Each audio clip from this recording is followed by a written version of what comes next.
Got another Q&A today. Anything new? No, man. It's funny because I was sitting here and I was like, "What's some like starting banter Mm-hmm. I can create?" I actually enjoy like just talking shop or just bullshitting before the podcast actually starts. Yeah. And it's funny because I listen to some Q&As from fitness professionals and I really enjoy that part. And then sometimes I skip through the questions because I'm like, I already know about this. Yeah. It's like kind of defeats the purpose of what we're actually listening for. But nothing crazy, man. Me and Jordan Syed were talking about this yesterday, and we talked about it a long time ago, and we keep toying with the idea, but COVID kind of threw us for a loop. So hopefully, when this ends, we can plan it. But we're talking about doing a seminar together. So hopefully that will be because I had a couple people ask questions like, "When are you going to do a seminar again?" And it's kind of like, well, whenever we can. Yeah. So we're going back and forth of like, should we do it here, host it here, or should we like meet in the middle? Because he's in New York. You know what I mean? We can meet in the middle, like Texas or Austin, Colorado, something like that. Yeah. Somewhat central. Yeah. I feel like the only cool places to do an event between New York and Washington would be either Colorado or Texas, Yeah. Austin, because you're not going to go to like Missouri or anything. No. Yeah. I've been to Missouri and it's just nothing. Yeah. Crickets. But yeah, there's monster crickets there, dude. Yeah. It's just crazy. But yeah, nothing else, man. That's the update on that. Charity shirts are almost done. We had them send us samples because we wanted to test the material, make sure we see the logo in our hands, that the new design and the quote we have on the back for the first round of charity shirts. And they shipped it to us, and we were watching the tracking, and FedEx redirected, sent it to somebody in Milton, and a guy named Bob signed for it. So our shirts are gone. What? So we're like, what the fuck? So then we called them, and they were like, oh, you didn't get it? So they're sending us new ones. So now we're like waiting because we need to get that up soon because my birthday is next week. Yeah. We were going to launch it on my birthday. 24th? Yeah. So hopefully we still launch it then. If not, it'll be like August 1st or whatever.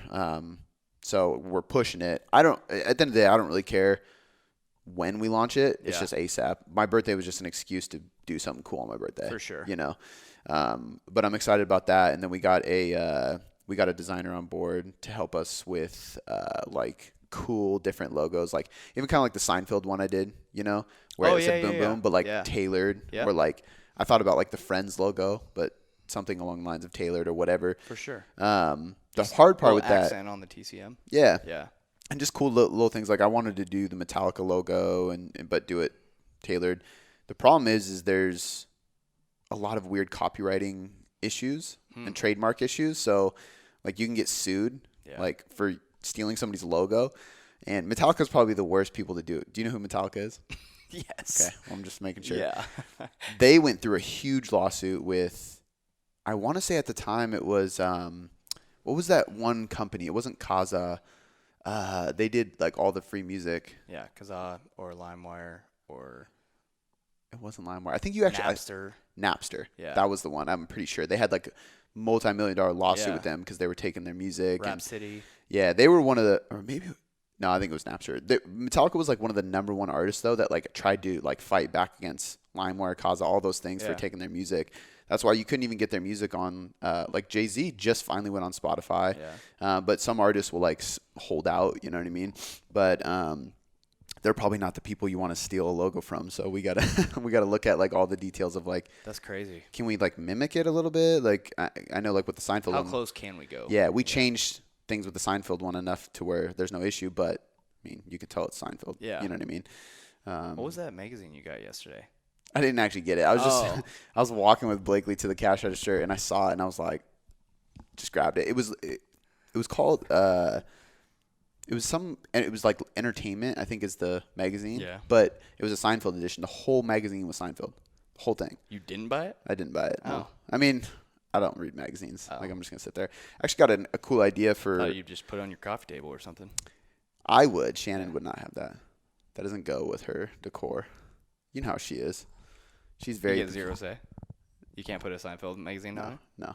The I could put that in my office, but on the coffee table downstairs, she would have that shit gone in a second. She is very specific with her decor. You know this. Yeah, I do. And I at a certain point I just had to go, you know what? It's not a battle I want to fight. I have things Understood. that, you know what I mean? I have Yeah. things that I really enjoy that she doesn't understand. It's like, let me do this. You Yeah. can do whatever you want with the house. Yeah. But yeah, I think, what was I going to say? I was going to say something wasn't about Seinfeld either. I'm not sure. I can't remember. We were talking about banter with the Fitness Professional podcast, and then the T-shirts. Yeah, birthday. I feel like we always got a lot of cool shit going on, but it's hard to say like which one to talk. Oh, I had a cool idea for a content. That's because of the magazine. Oh, and the logo. So I was like looking, and I couldn't find one. But when I first started training, I would just get muscle magazines. Yeah. And there was like Flex magazine. There was Men's Fitness, obviously. But some of the more bodybuilding like ones where there's just like juiced out jacked dudes on the cover. And you just go through and you could read their programming. You could read their supplement advice. See all this like bullshit that was in there that they were trying to sell you. I believed it at the time because I was 19 years old and naive. But I was like, I want to find one of these and we could do a video where I have like the magazine on camera and I'm like, let's dispel some myths and be like, this is bullshit. This is marketing. Don't look, you know what I mean? And like pick it apart. Kind of calling out like that, like high multi-level marketing style. But I couldn't find a fucking magazine. I was like, man, maybe they're not around anymore because of so much information being released online and people learning so much about what really works that those magazines are just gone. I doubt that, but I bet you they're electronical. Yeah, they probably are. Mensfitness.com. Well, Men's Fitness is definitely still around, but like, and so is Flex, but maybe they're just not doing printed magazines anymore, you know? And it's easier. I wanted to be able to like flip through it. Yeah. Because the magazine section was smaller, but I looked at both Target and Walmart. Yeah. I was at both those stores yesterday looking for a kiddie pool. Couldn't find one anywhere. Wow. Yeah. At Target? Yeah, Target was completely like we walked in, out. Dude, all the summer stuff just gone. Damn. There was like a water gun left. Like there was like nothing. Wow. And it's super hot, so we're trying to get some stuff for the backyard for Blakey. You know where you can get one? Amazon. Amazon. That's exactly what I said. I walked all the way through Walmart, and I told Shannon, I was like, I hate Walmart. Yeah. She was like, do you want me to go in? I was like, no, I want you to go in even less because I hate it so much. Like, I'll do it. And I go in, and I came out, and I was like, why don't you just order on Amazon? She's like, oh, yeah, I can look. It's like, God. We order everything on Amazon. Yeah. Next day. I got $750 worth of Amazon gift cards. When? I have Protein for Life right now. I just got them. It's because people get Bank of America. It's a great bank. I've been racking up points that I was unaware of racking up, not like my miles like on a credit card, but like the business debit card just racks up points over time. And I was like, oh, whoa, I didn't even know I get points. I clicked it and it was like, how do you want to use these points? And I was like, Amazon. And it was like, if you use half your points, you can get, and it was like $750. I was like, oh my God. Whoa. That's sick. Yeah. So I just like loaded it on the Amazon card and I was like, Shannon, we're good. Yeah. For a while. Don't blow it, but like, let's just everything we need. Cause we always order from Amazon. Yeah. Fucking sprinkler, yard stuff, ketchup. I get ketchup from there. Not kiddie pools though. Not kiddie pools. That's the only thing. Unbelievable. I can't believe you went to Walmart before thinking of Amazon. Especially knowing we had $750 worth. Yeah. And knowing that I will never step foot in Walmart. Unless like it's a crisis or something. I mean, you kind of have to sometimes. Yeah. All right, let's get into the Q&A. I won't buy food from Walmart. I will buy other things because some things, like I went and got tattoo numbing cream. It's not really for tattooing, but it's like, I mean, it's like icy hot, but it doesn't burn your skin. It just numbs your skin to like make pain easier. Yeah. Walmart was the only place that sold it. Yeah. Sometimes Walmart is the only place that has you got to do it. Yeah. But I got shoe glue. Yeah. They're not like the only place that carries it, but they're the only one in Puyallup that had it. Yeah. I was like, wow. Yeah. You ready? Yep. Let's do it. All right. So the first question comes from Kaylee Montoya Huston. Could you go into depth on the research on depression caused by supplementing with BCAAs while intaking a high-protein diet? What is considered high protein, and how many grams BCAAs? Is there a hyphen in her last name? Yeah, Montoya Huston. I'm just curious. Yeah, this one's interesting, and I tagged Brandon, our CSO, in it because I wanted to get his opinion, and he linked a study that I checked out, and I've heard of this before, but I don't. to me, it's one of those things where it's like it's not real. It's not something you need to worry about. It's like artificial sweeteners. If you drink Diet Coke, you're consuming artificial sweeteners, and people are like, oh, artificial sweeteners have been shown to be bad for your gut or for your health or for whatever in studies. But in the studies, they give a rat like 2 liters of Coke. So if a rat is drinking 2 liters of Diet Coke, that's like you drinking 7 2-liters. Yeah. Or like a whole nobody does that. Nobody Yeah. drinks 18 cans of Diet Coke. You know what I mean? And that's the only point where artificial sweeteners start to really cause issues. And I think this is the same way. They found so the study Brandon linked, it showed being too depleted, I want to say, or BCAs were a biomarker for mental health and depression. So you could kind of almost predict or determine what your mental health or your depression side effects could be based on how many BCAs you have running through your bloodstream from protein or supplementation or just from your body creating them. But there was another study I checked out that showed essentially overdosing on BCAs. So almost like over-consuming BCAs can trigger an unbalance between, I want to say it was tryptophan and lysine. 2 different amino acids. I know tryptophan was one of them. And tryptophan is one of the precursors in our brain that helps produce serotonin to like feel good, relax. Like you ever hear the saying about like turkey, when you eat turkey on Thanksgiving and you get that feeling afterwards? Tryptophan high. Yep. It's because tryptophan's high in protein foods. You eat a ton of turkey, you get that feeling, right? But too much of the amino acids, which are isolated, can cause a imbalance of tryptophan. And I want to say, it might have been isoleucine. There's 3 amino acids that it did it with. I know tryptophan was one of them. But if we have an imbalance in those amino acids and those precursors for serotonin and potentially dopamine, which is another mood balancing neurotransmitter in our body, then we could have potential depression. For sure. So is there a link? 100%.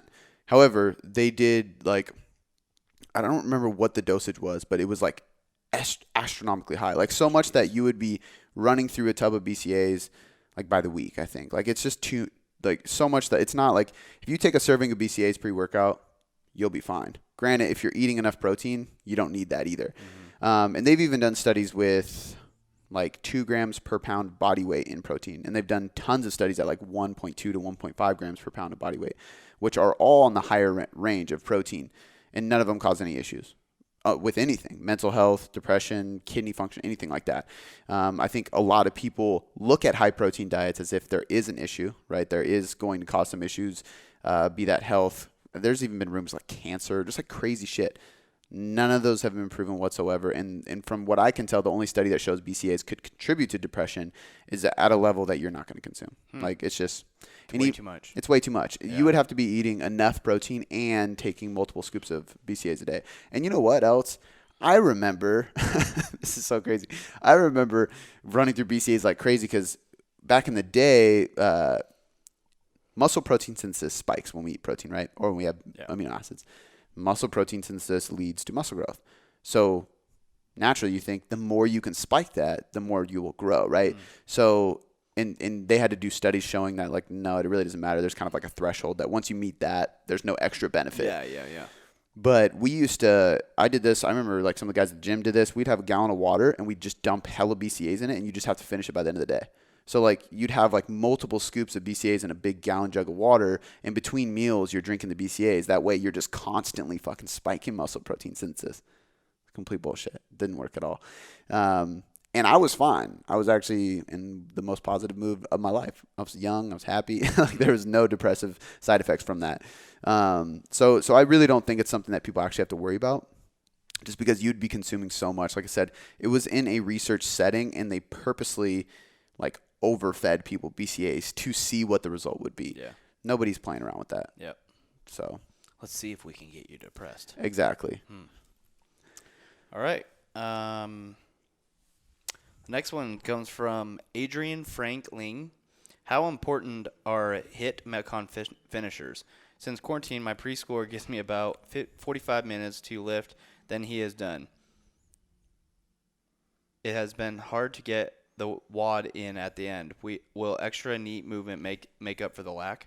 Should I cut back on some macros? So I'm assuming she means the WOD at the end as like the metabolic side of things. So if she's doing like a classic like functional fitness or CrossFit program, it's probably like she goes in, warms up, does like a couple compound lifts. So maybe she does some cleans and some back squats, and then she goes into a Metcon, which is going to be a 20-minute AMRAP of whatever. Yep. I think these are two completely separate programs, or I mean two completely separate like questions or problems that I would solve. So like the first one would be, if you don't have enough time to follow the program you're doing the wrong program, right? It's what is it saying? Trying to fit a square peg through a round hole, or is it a round peg through a square hole? Never heard of it. You never heard of it? No. Like, okay, so it's like using, I get the concept. Using a nail for a screw. Yes. You know what I mean? Yep.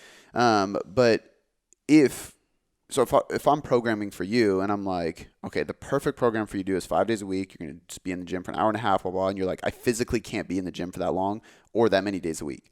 And I go, well, figure it out. Yeah. It makes no sense. Yeah. Instead, I'm going to be like, okay, how many days? 4. Okay, cool. How long do you have? Hour. Okay. How can we trim this up? How can we make this different? Maybe you do 2 days of strength training and 2 days of Metcons. Yeah. Right? So when you go in, you don't miss the WOD, the quote-unquote WOD, which is just the metabolic work. You're doing that in an isolated fashion. You spend an hour in the gym just doing that. The other days, you spend time just doing your compounds, just building strength. So that's a completely separate program or question from how important are finishers and Metcons, right? So for your question, in your case, they're probably pretty damn important because I'm assuming it's a big bulk of the program. Yeah. So if it'd be different to say like, like me and CJ will do finishers after our workouts, and I'll go randomly just be like, all right, we're going to push sled, or we're going to do battle ropes, or we're going to do like a drop set curl, just burn out our arms. We don't need to do that. If we don't have time, we just go home. But if we have time to kill and I'm like, fuck it, let's push ourselves, we'll just do a random finisher. Mm-hmm. Those kind of finishers are not that important. They can be fun. They can be mentally challenging. They can add a little volume. It's cool. Maybe get your heart rate up. If you want fat loss, it might be beneficial to do some HIIT finishers at the end. But at the end of the day, I think they're not as important as the bulk of the program. Yeah. And if you're not able to finish your program, you're on the wrong program, right? And I think good point. Yeah. So I think honestly, I think it's not. I mean, you're probably doing the more important stuff by doing the strength stuff first. But then again, if you're like, my main goal is fat loss, I'd be like, well, the Metcons are just as important as the strength work because you don't care about building strength. Yeah. You just want to lose fat. So kind of depends. But my number one piece of advice is get a new program. Like, your program should match your lifestyle, your what you enjoy doing in the gym, and how long you can be in there for. Consistently. That's just it. Perfect. I think even if you look at the scientific stuff, like the pyramid of importance and all these different things, everybody will say it doesn't matter if you can't adhere to it. Yeah. So the most science-based program is great, but if you literally can't follow it, it's What's useless. Yeah. All right. So the next question comes from Bermudez. The Bermuda Triangle. Yep. In your podcast about programming, you said it's much more common for people to be under-recovered versus overtrained. What is the psychological difference between these two states, and how does it affect their training? You know what the Bermuda Triangle is, right? No.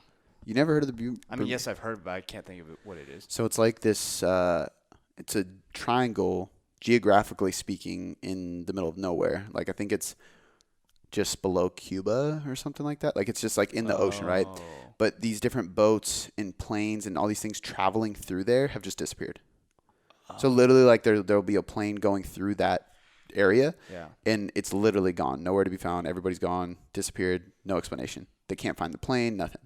So the Bermuda Triangle is kind of like the black hole in the universe. It's just like, what goes on down there, and it's in a like pretty like, I mean, rural is not the right word, remote area that people don't go like there. There's some stuff you can find, like documentaries on like History Channel stuff, where you can like look at it. It's fucking trippy, man. Malaysia Airlines. Maybe. Have you seen that show, Manifest? No. It's like that. They're flying home and the plane disappears, and then but to them it's like just turbulence, and then they land and everybody's like in shock because it's 5 years later. Yeah, like they went through something like the Bermuda Triangle and the plane was missed. It's kind of sounds stupid, but it's actually pretty good. What's it called? Manifest. All right. It's good, but this is a good question though. Basically, what's the difference between under recovery and overtraining? Overtraining is actually a clinical like issue. It's a clinical thing that somebody gets diagnosed with. Yeah. Overtraining, how do I put this? Overtraining literally, like it almost like fries your nervous system. It gets you to a point where your adrenals really like are so taxed that you can't produce energy, you can't produce adrenaline. Your body starts shutting down, your mood changes, you have depressive symptoms. I've known one person who has ever gotten legit overtraining syndrome, and it was from training their ass off to become a trainer, and like so they're doing all these different methods and training hard all the time, and they were playing college ball, so it's like this accumulation of things, and not really eating enough, and they couldn't even get out of bed. Like they literally could barely walk. It was to the point where their body just shuts down, and it's like you're staying the fuck down, you're staying put until you recover.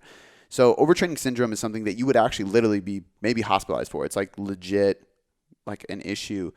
That's where a lot of people don't understand how serious it is. A lot of people are like, oh, I'm probably overtrained right now because they're under recovery. It's like, no, you're just under recovering. Yeah. Right? Under recovering is like, yeah, your joints hurt, your nervous system's a little run down, your muscles are sore. That's normal. That's normal, especially if you're peaking your program properly.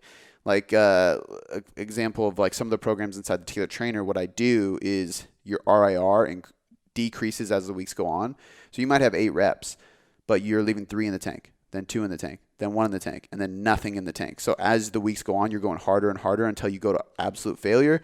Then you deload. There you go. Right? When you get into deload week, you are under recovered. You kind of feel like shit, but you're like, it's an easy week. Just go through the motions, and then you feel better the next week.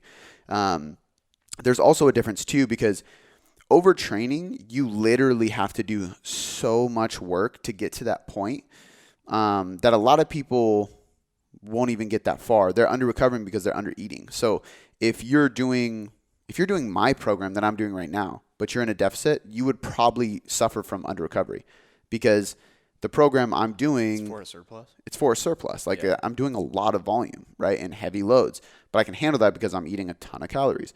So for somebody who is in a deficit, they might not be able to handle that much volume. They're probably going to be under recovered, right? It doesn't mean they're overtrained. They're like bedridden. It just means that they don't have enough fuel coming in or sleep happening in order to recover from the training. For sure. So 2 completely different things. Under recovery is extremely common.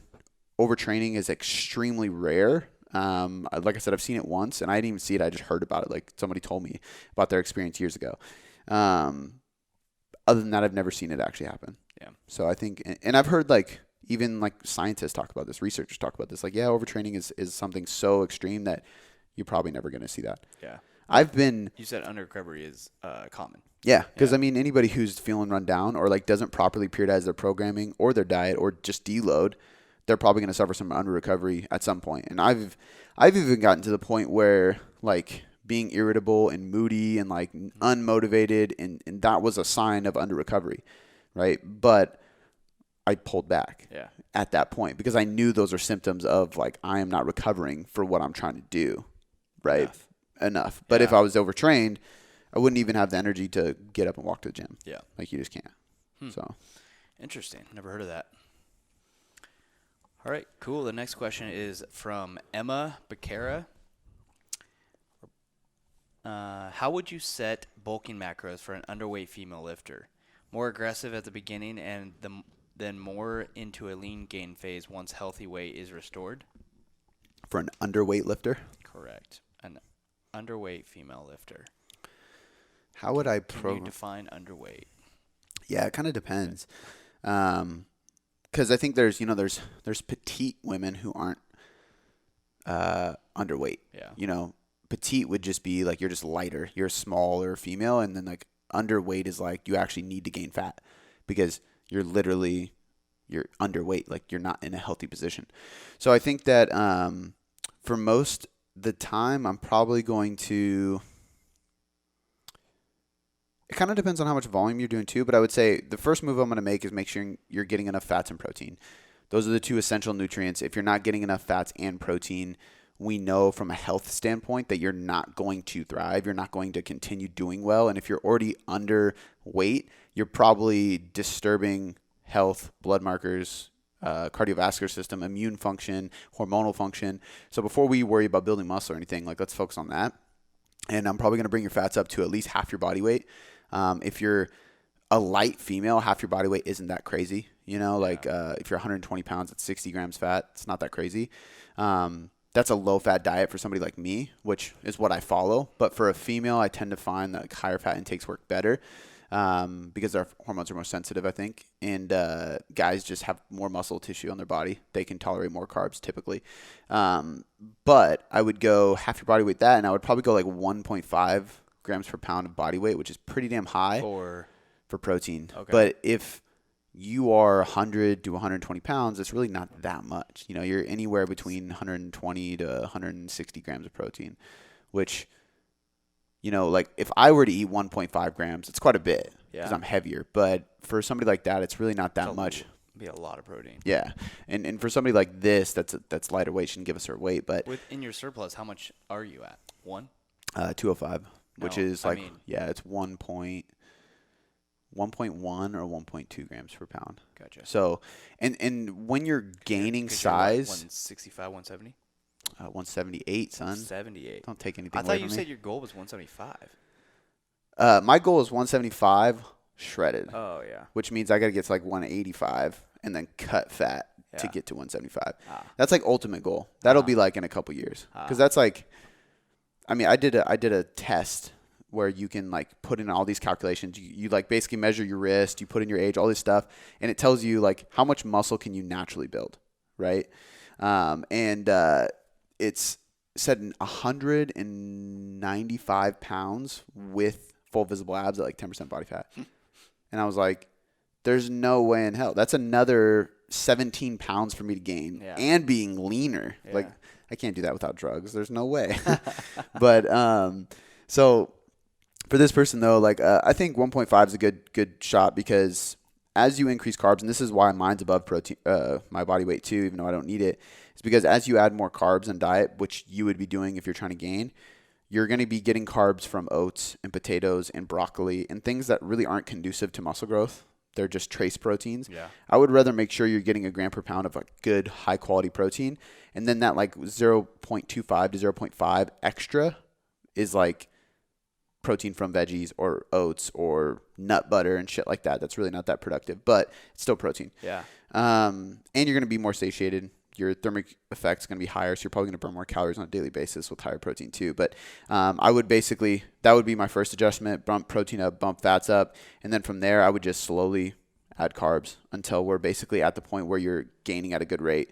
So for a female, I like them gaining sometimes just like a pound a month, which is very slow because if your scale goes up a quarter of a pound a week, it's like you can barely even tell, right? But females won't gain as much muscle as fast as men, and they are more cautious about gaining fat. Whereas like a guy's usually like, I'll put on a little fat if I can build more muscle. Yeah. It's fine. I'll cut it off later. Women don't want to like they don't want to risk that. So for them, I like to go a little bit slower. And it's your body can only put on so much muscle at a time. You know, like me eating more food than I am right now isn't going to make me build more muscle faster because training builds muscle. Yeah. It's just going to make me fat. It's literally just a case of like, all right, we just got to spend more time. Like it was something I was talking to, I was actually on the podcast with Jordan yesterday because he was asking what I'm doing right now. And it's literally just doing the same thing until it stops working. And some people get too bored with that. But sometimes it means doing the same shit for months on end because if it's working and it's giving you to your goal, keep going. 8, you know what I mean? 10, 12, 16 weeks. Doesn't matter. And the only way I like adjusting things more frequently because most people get bored. So you have to be methodical with how you adjust. But if you're only, like for me, it was like, well, I'll do anything to build muscle. You tell me to do the same thing performance, I'll do the same thing. I don't give a shit. Like right now, the only goal is to build muscle. Like I have fun training no matter what. So I don't need you to tweak things all the time. Yeah. And so that's what we did. It's like, I think we had 16 weeks of the last program without changing a damn thing. Like I think I changed from a chin up to a pull up at one point just to switch my grip, but nothing else. But at the end of the day, even you or anybody that can train for months on end with the same program are going to get tired of it. Oh, 100%. I mean, at 16 weeks, I was definitely tired of it. Yeah. But my desire to build muscle was stronger than my desire to change things. Yeah. You know, I wasn't that bored. But like I will say, like once we hit 16 weeks, I was like, yeah, I need to change. Yeah. And it felt good. You know what I mean? Then it was getting back to having fun. But my advice for you is gear training more towards hypertrophy, lower cardio, get your fats and proteins in check, and then just slowly increase carbs until you're gaining at a steady rate. Yeah. That's it. Do you think you'll do this when you changed after 16 weeks? Do you think you'll do this next one for 16 weeks? Probably not. And the reason I say that is because I went before starting that program with Eric. I don't feel like I was super dialed in or consistent. Yeah. Like I was so focused on the team, the business, my family that I was just getting in the gym and getting stuff done. So I was like kind of bouncing around programs. I was only lifting 4 days a week. I was doing enough to maintain, but I wasn't really dialing in. So when we first switched, I made a lot of quick progress. Like my weight gained quick. Progressive overload was jumping through the roof because it was like, all right, this is the first time in probably over a year that I've like dedicated a lot of energy to being super dialed in with nutrient timing, my calories, hitting my training every day and tracking every weight I lift. But I kind of used out those newbie gains, I think. Yeah. Kind of like newbie gains because obviously I've been training a long time. So in this program, I can already tell that the progressions aren't going as fast. So we're probably going to have to change things up sooner. Yeah. That's typically how it is. If I get somebody that's new that wants to like really put on some size, the first program is probably going to be a while because I want to just really create that base. Yeah. But love it. All right. Next question is from James Ward. So this is specific to my own issues. How do you approach balancing a high protein diet while maintaining gut health? When I try to consistently hit above 0.8 grams per pound per day, I can only handle it so long before my gut gets wrecked and then have to completely back off. Feels like every time I try to bump protein to cut, I hit a wall and can't get over the hump. It's hard to say. I mean, sometimes it's the type of protein. Mm-hmm. So if I look at your diet and I see whey protein and Greek yogurt and cottage cheese, I'll be like, okay, let's cut out all dairy and see if meat does it. 9 times out of 10, doing just meat and fish never harms anybody's gut. Granted, it sucks having meat or fish for every single meal. Yeah. But for somebody like this, I would do it to test it out. Does this work? Okay, cool. Now let's try egg whites. Egg whites bug you? Okay, stop those. Let's try Greek yogurt. Does that bug you? Okay, stop those. You know, people do carnivore diet. They just eat meat all day, every day, which to me I would never do. But if eating meat or fish for every meal allowed you to remove the gut issue and have better results in your body, I think it's worth it. What do you mean by, I mean, I know what the carnivore diet is, but they don't eat carbs, they don't eat veggies, they just eat meat? It's a 100% meat. Oh. Yeah. It's literally, they eat like ribeye, bacon, and it's like almost all red meat too. It's like literally all just steak all day. No veggies? No veggies. Wow. Damn. Yeah. That's wild. But see, couldn't comprehend that. So this is why stuff like that is so bad, because it will come out and people don't know better. So they see the carnivore diet. Oh, this guy lost 30 pounds. I'll do it. Like, it must be healthy. Yeah. You don't know anything about nutrition. Yeah. It's not healthy. Like, granted, if you're going to do the carnivore diet, you should eat primarily red meat because red meat is more nutritious. There's going to be more vitamins and minerals inside of it. But you're going to be deficient in vitamin C. You're going to be deficient in probably fiber. But for some reason, with protein, you use so much of it that you, like, from what I've heard for people who do carnivore diet, you barely shit. So, and there's nothing, they're totally fine. And a lot of them have gotten rid of cardiovascular issues, cholesterol issues, like gut health issues. So to an extent, sometimes it works, but I think the problem is people think like, oh, it's the all meat diet that does it. It's like, no, when you just consume meat, you eliminate gluten, dairy, nuts, soy, beans, all the things that are commonly causing allergies with people. So if anything, you go to the carnivore diet for a week or two, get rid of the issue, and then you add one thing in at a time to find out what it is. And you might go eggs, totally fine. Butter, totally fine. Dairy, totally fine. Gluten, totally fine. Then you add beans, and it's legumes. Beans are a big family. Peanuts, green beans, black beans, pinto beans, all those different beans. Whoa. Lentils, those are all in that legume family. So that it might just be that. Yeah. And you just need to cut out that, not just eat meat. You know what I mean? But, and for a lot of people that lose a lot of weight on it, protein has a higher thermic effect food, so they're burning more calories from eating. They're getting enough protein to where they're basically just using it for systems in their body. You can't really store fat protein as fat. It's damn near impossible. And I guarantee they go into a calorie deficit because they're removing all these foods. Yeah. It'd be hard to have a surplus in just meat.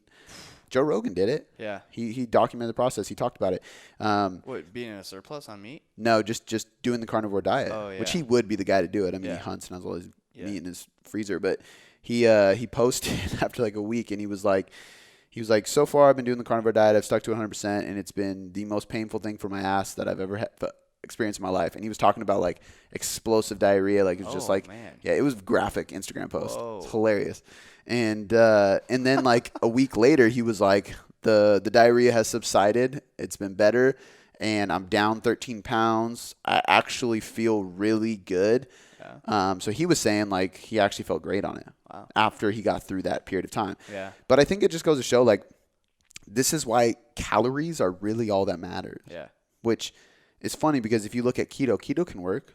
I don't like it, but it can work. Yeah. Why? Because if you have calories coming in, your body will find a way to use those calories. If you're just consuming meat, your body will turn protein into carbohydrates in the body, into glucose. It's called gluconeogenesis. So it's taking amino acids and it's converting it into glucose for fuel, right? When you're fasting, your body starts creating ketones out of your stored body fat, which turn into fuel. Yeah. So your body's smart as fuck. It's going to figure out a way no matter what you do. So paleo, carnivore, keto, high carb, it doesn't matter. Like you consume, they did a study with obese individuals. All they consume was rice. That's it. It's the rice diet. Just rice. They've done this with potatoes too. Just potatoes. Same thing. Lost a ton of weight, had great health. Why? Because they had calories coming in. They actually were in a deficit, so they lost weight. Just goes to show you don't need anything special. Now, granted, if you want to optimize muscle and fat loss, you do need a good balance of protein and stuff like that. So when I say calories are all that matters, it means that like if you take a study of obese sedentary individuals, you give them anything and put them in a deficit, they're going to lose weight. Yeah. Right? It doesn't matter. Got to fuel them somehow. But for somebody like me or the clients we work with at Tailored, you are going to need more protein. You are going to need a certain amount of carbs. You're going to need the minimal amount of fat for hormones, like so on and so forth. That's how you be optimal. So there's a difference between surviving and thriving. But yeah, dude, the carnivore diet's wild. Dude, I can't comprehend getting up at 7:30 in the morning and saying, I want a flank steak. So some of them eat eggs, like whole eggs. Oh. But you can't put veggies. You can't put anything in it. You can't put cheese. So it's like just eggs. Yeah. Well, which is weird. I mean, that's better than eating a ribeye at 7:30 in the morning. Yeah. I mean, some of them will do like I've seen the diets and it's like, okay, they have like a couple hard-boiled eggs and a couple slices of bacon. And then for lunch, it's literally like a 12-ounce ribeye. And then for dinner, it's like a rack of ribs. Like it's literally just – no. And most of the time, too, if you think about it, well, if you're doing a carnivore diet and you're not supposed to have any carbs or anything like that, then you probably shouldn't be having barbecue sauce. You probably shouldn't have any salsa on your eggs, like because those all have carbs. Those are mixed with veggies and all those things. You know what I mean? So some people I'm like, are you really doing the carnivore diet? Yeah. And then other people I'm like, how the fuck do you eat meat without any condiments? Do you eat meat? Are you guys consuming barbecue sauce? Because I couldn't do it. No. Ketchup. Give me some smoked ribs without any barbecue sauce? What? That's horrible. Crazy. All right. Yeah, I'm done talking about that. That's wild, man. It's fucking wild, dude. It was like a more power to you if it makes you feel better. It was a big deal for a while. Yeah. There was a guy named Dr. Shaun Baker who is some kind of surgeon or something. He's like jacked, and he is like one of the world record holders for rowing. So rower. Yeah. And we have a rower out there, like an actual exercise rower. Oh. Yeah. And he did the carnivore diet. He's one of the first ones that really popularized it. Oh. And he did his testosterone test, his blood test, and everything improved. Well, I'm sure. I don't doubt that stuff. I just doubt the attractiveness. Adhering to it is, Yeah. All right. So, all right, James. That was a good question. We got Val. Oh, I didn't even finish the question because we started talking about carnivore. You can select the type of proteins, but then the other thing I was going to say is finding like an enzyme supplement. So check out like Bio Optimizers. They have I love them. What? Digestive enzymes? Yeah. So Bio Optimizers is a cool brand. I want to say the owner was a bodybuilder and he had gut health issues and he started doing stuff. So we're going to have him on the podcast, the founder of the company, and he sent me a box full of his shit.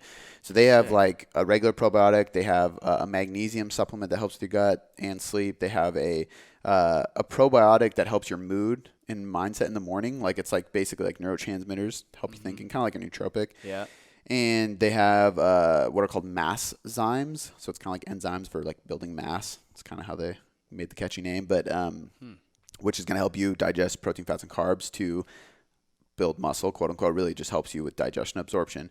But they have a bunch of different options. They have one for like that's more specific to gluten, which I would have to double check the facts on that and like whether it's really that much different than a regular enzyme. But the point being is find a good enzyme. Mass zymes are great, or you can just get a general brand of digestive enzymes.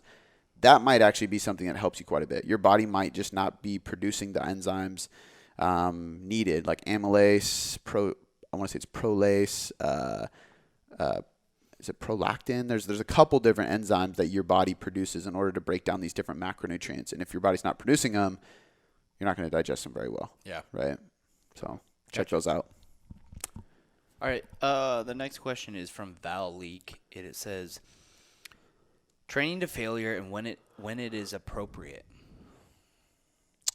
Training to failure is appropriate when you're going to be taking a deload next week. So you're at the peak of a program. So maybe you're on week 4 or 5 or how long your program is. And you got to go to failure before you deload. You don't have to go to failure, but like you're at the peak of your program. You've been progressing and building intensity up. Or you're doing something like a lateral raise, right? Like we'll bench press on our body day. I'm not going to failure. I'm leaving like one in the tank. Unless I'm testing my 1 rep max, then I might go to failure. But when I do lateral raises, my third set of lateral raises, I'm absolutely going to take it to failure. Yeah. Because I'm not going to systemically fatigue my body. I'm not going to be crushed from that. If I was in a big deficit, I might not. But even then, I probably would still go to failure because my like rep ability would be so much lower than it is right now. But things like that, you can almost always go to failure. And I actually recommend most people do because most people don't know what true failure is. Like the amount of times I've had a bar on my back for squats and been like, I literally only have one left in the tank. Do one more, and I'm like, I got another one. Do one more, okay, maybe I got one more. And I'll crank out like 5 more reps, right? Because your mind will quit before your muscles do, almost all the time. So a lot of people use RPE or reps in reserve incorrectly by accident, right? Because they don't understand what it takes to go to failure. So sometimes it's like, hey, you should go to failure because you're too new to understand what failure is. And if you don't know what failure is, you don't know your proximity to failure. So you can't leave 2 in the tank if you don't know what it's like to have none in the tank, right? That's your gauge. Yep. So, and this is a feeling. It's a feeling of max intensity. It's a feeling of max effort. It's a feeling of going to failure. So I think if you've never gone to failure, go to failure on some stuff so you can see what your potential is. Safely. And then you can gauge from there. But otherwise, usually failure is saved for accessory and isolation work that is very low injury risk or low systemically fatiguing, and on the final week of a program. Yeah. So usually for me, it's either on week 3 or week 5 for people. If they're on a 3-week program or a 4-week program, week 3 is like their peak, and then week 4 is deload. Sometimes it's actually week 4 would be their peak because week 1 is typically a deload. Now that I think about it, because that's when you're like reintroducing new lifts. So week 1's deload, then week 2, 3, 4 you progress. So week 4 you would be going to failure. Or if you're in a 6-week program, week 5 or 6 you're going to failure, deload and restart. Yeah. So. Is there a difference between training to failure and maxing out? Yes. I think training to failure applies more widely. Okay. Right? Maxing out is typically on a broad spectrum. Yeah. Because maxing out typically is like you're doing 1 rep, 3 rep, or 5 rep max, right? Like how many, like it's just your maximum load you can lift. Training to failure is doing reps until you fail. Okay. So it's usually not going to be one. I mean, technically, if you max out and you only get 1 rep and that's all you can do, I guess that's training to failure, technically. Yeah. But usually when we're saying training to failure, we mean like, hey, here's... But the concepts are different. The concepts are different, yeah. 100%. The application of them. You're doing dumbbell bench press as many reps as you can until you fail. You know what I mean? That's training to failure. That's training to failure. Yeah. And maxing out is 1 rep. Yeah. And I think there's a difference between like 0 RIR, so 0 reps in reserve, and failure. Because 0 reps in reserve is still a completed rep, right? Like... It's the most difficult rep, and it's humanly impossible for me to do 1 more rep because I left 0 in the tank. But going to failure is not even finishing a rep. So if I'm doing push-ups and I get to bottom and I try to push up and I just fall on my chest, that's going to failure. If I finish my last rep and it's like shaking and I barely lock out my arms before I have to drop my knees, that's a 0 RIR. I completed the rep, but I left a 0 in the tank. Does that make sense? Yeah. So there's a But you difference there can't too. really max out. You can't max out on push-ups because there's no 1 rep max on push-ups. Yeah. I did 1. Yeah, exactly. I mean, you can max out as many reps as possible, but that's more like training to failure. Bingo. Yeah. But it really depends on the lift. Yeah. Because you don't. Yeah. Yeah. Cool. Do you think that's answered? Yeah, I think it's a good answer. All right. So next question is going to come from Ash. I'm gonna butcher the last name. Ashley Abdenor. There we go. Thoughts on lifting straps or grips when limited to using only dumbbells? I feel like I could go heavier on some moves if my grip strength quit giving out before the muscle began. Wait, hold on.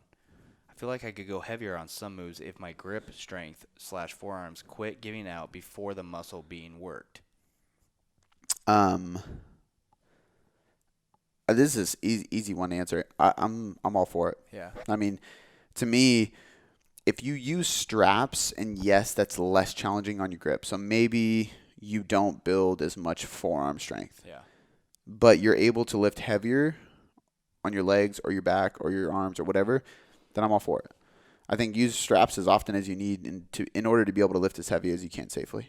Plain and simple. And at the same time, too, like when you have straps on, you still have to grip. So a lot of people's like, oh, you're not working your grip. But really, you're actually working it more because you're going way heavier. So, yes, you're helping yourself lift that heavy weight, but you're putting a heavier load in your hands. So you're still working your grip. I'm all for it. I don't use straps too much because I just don't like how they feel, but I use chalk. Yeah. Same thing. You used to use straps. Yeah, I used to. Like the straps I have right now, I fucking hate. Like they slide with the bar. Yeah. So I'll start deadlifting and it's actually worse. But we have that chalk bowl. It's easy. And same thing. Like I have a lot of female clients who wear gloves and stuff. I won't wear gloves because it's an ego thing. Yeah. Like as a guy, I'm just like I can't do it. But I have plenty of female clients that I recommend it to. Yeah. Because I think it's helpful. If you can lift heavy, especially for women, if your grip is a limiting factor and it's stopping you from building muscle across your body because of that, then you should definitely use them. I agree. All right, we got one more question here. It's from Rhiannon Healy. Finishing a 7-month build / maintenance phase where I have reversed and finally got calories up to where they should be over a decade of severe caloric restriction. Heading back into a diet in 2 weeks, and I wanted to know if you had three pieces of advice you could give to the population like me who are returning to a deficit after a long period of time of repairing their metabolism from chronic caloric restriction. What would those advice pieces be? That's a good one. That's a great question. I think a couple people commented on that one and said it was a great question. Good. Top 3 pieces of advice. All right. Let me think of what they are first. Top 3 pieces of advice For people that are coming back from repairing. for people who have a history of dieting. Yep. And they repaired that and now they're coming back to dieting. Bingo. The first piece of advice I have for you is make sure you actually need to diet. Make sure you want to diet. Make sure it's not a mental thing. Make sure that you're not pulling the trigger too soon. Because I see this quite often. I see people who go through a diet, they reverse properly, they do quote unquote repair, they feel better, their biofeedback's better, they're healthier, and they jump into a diet too soon. Mm-hmm. They jump back into a diet because mentally they want to be leaner. They keep they're mentally not in a good place, and they are so focused on the scale and body image that it keeps pulling them to diet, and they jump into a diet prematurely. Gotcha. Right? Like if somebody diets chronically, like if you're dieting for a year straight and your body is just wrecked from it and you take 3 months off, you're still going to have some issues. Yeah. Take 6 months off and then maybe play with the idea. Play with the idea of going back into it. Yeah, because it can be hard. I see too many people jump into it too soon, and they're doing it for the wrong reasons. They're doing it because they're judging themselves and comparing themselves. Yeah. I was going to say, you said for your first one, you said make sure you need to. Mm-hmm. But, I mean, kind of goes the same thing. Make sure you need to, and make sure if you are going to or you come to the conclusion that you do need to, that you're doing it for the right reasons. 100%. Yeah. Exactly, yeah. Number 2 is going to be utilizing diet breaks. I think that we've talked quite a bit about this, so I'm not going to hammer on this one too hard, but we've realized that diet breaks may not be as crucial for hormonal health or physiological health, but they're definitely helpful for psychological help. So mentally, it's going to help you get through the diet better. And I also think that it's more than likely going to indirectly help your hormones. I really still do believe that, even though a lot of the research is showing it's mainly psychological.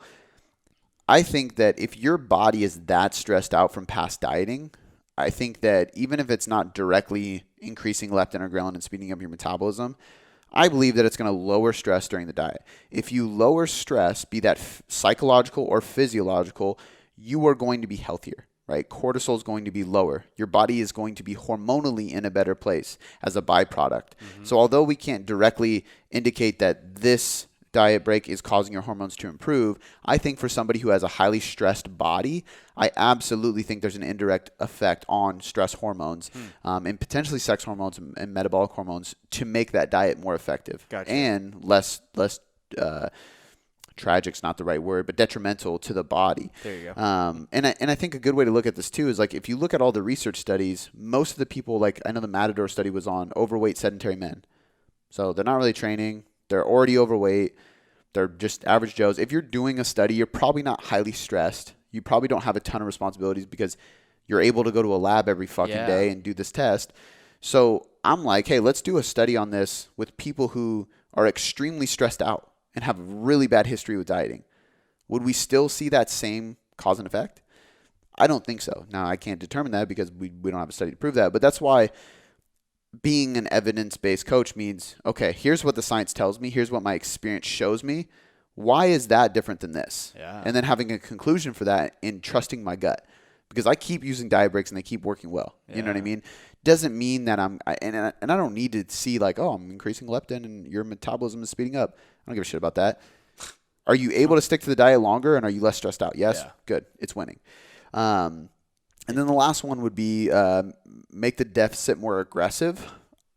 There's, again, no literature to support this, but I mean, there kind of is. Like, as we know, as we diet, metabolic adaptation happens. Adaptive thermogenesis is basically the process of your metabolism slowing down. So your maintenance intake will lower as you diet. I think that if that's the case, there's more than likely some residual, like, previous side effects still happening. So if you repaired yourself, I still don't think your metabolism is going to be as healthy as it should be if you never dieted before. Yeah. Right? And if that's the case, then that means your maintenance range is probably either larger and or lower than it once was, and therefore you probably have to take a bigger deficit. Because there's nothing worse than repairing, getting ready, and finally getting back into a cut, and you make an adjustment and it does nothing. So for a lot of people in that position who have dieted long in the past, when you do finally get to jump back into it, you need to make a huge cut. Like I'm talking 20 to 30% deficit, like big deficit, because it needs to be notable enough that two things happen. One, you basically guarantee fat loss because that's a huge deficit. Yeah. And two, if you still don't see fat loss, it is a sure shot reason why you should not be dieting yet. Because if that didn't work, something else is going on. Yeah. Right. So just to recap that, just like I think the top three pieces of advice for anybody who has gone through a recovery or a reverse diet, has repaired, quote unquote, their metabolism after years of dieting or long-term dieting. The three best things you can do is, number one, make sure that you are actually ready to diet and you want to do it for the right reason. Number two, take diet breaks because whether it's psychological or somewhat physiological, indirectly, they are probably going to help you get through the diet and get through it safer. And then number three is going to be making sure that you take an aggressive enough approach with the diet so you know you're in a deficit, because there's no way you can't lose at that number unless there's underlying things going on. And then you at least know, like, oh shit, something is actually wrong and I can go get that tested out. For sure. By a doctor. Yeah. You know? Dope. That's a really good question. Yeah. Great job. All right. Cool. We'll see you guys next week. Talk to you next week.